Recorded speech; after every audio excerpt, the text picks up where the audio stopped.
And you talk about this matchup right here. We could see this matchup at the next level. You talk about a guy like Carson Palmquist. How about 16 accolades? Only as a COVID sophomore. I mean, he's a guy who just fills up the stat sheet. But that arm slot, too. Swing and a miss, 91. 1-2. There you take a look at both Palmquist and Cross. That is an interesting delivery, a release point that the Hokies will have to adjust to here. Definitely a little bit unconventional. Palmquist with good speed. Should be an interesting matchup all game. Here's the pitch. Line drive, right field, a base hit.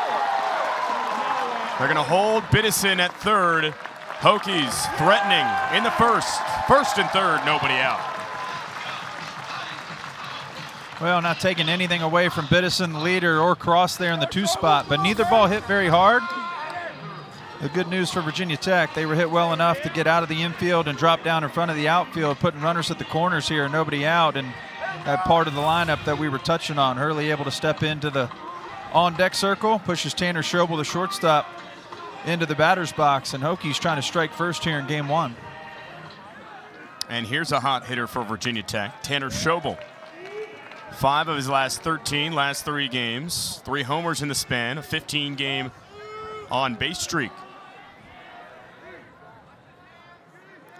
And keep an eye on left field. Again, these shadows are very, very tough. Schobel, a guy that likes to pull the baseball.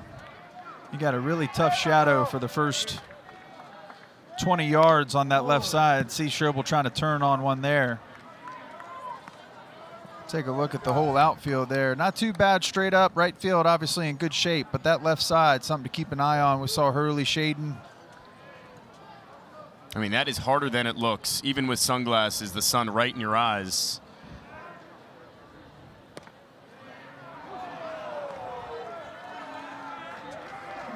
Catcher Romero set up outside. He got the pitch inside. Just a little front door fastball, if that's a thing. 0-2. Yeah, Schobel way behind here. Flies one, deep left field, back at the wall. See ya. 3-run shot, Tanner Schobel. 3-0 Tech. Unbelievable. I just mentioned Schobel in a hole, falling behind 0-2 there. Palmquist looking real good, but Schobel looking that much better. Gets a good piece of that one. We talked about the shadows and left. Shadows didn't matter. That one's into the construction zone. Hokies early here, 3-0. Then the sledgehammer's in full effect.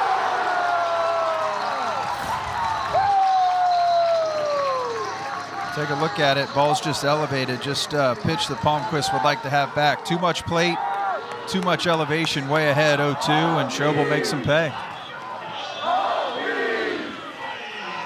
If I'm not mistaken, that's a hanging breaking ball, right? Up in the zone to the righty. And it brings up Jack Hurley, who tries to lay down a bunt and pops it foul. Oh, I like that idea from Hurley. To your point, a pitch that just got away from Palmquist and hung out in the zone a little too long. Hurley there, a guy that hits for power this year. We touched on him coming into this half of the inning. Thought he might have an opportunity to lay one down, but Yohani Morales knows it as well, and he's playing Hurley a little tighter than most third basemen have this year, in on the edge of the turf. So Hurley probably here swinging away now with a 1-1 count. It's hard to play this guy anywhere. Right, pull side, he'll hit it the other way. Hits it pull side, right by the second baseman. Into right center, a base hit. Double, single, 3-run homer, single for Virginia Tech to start.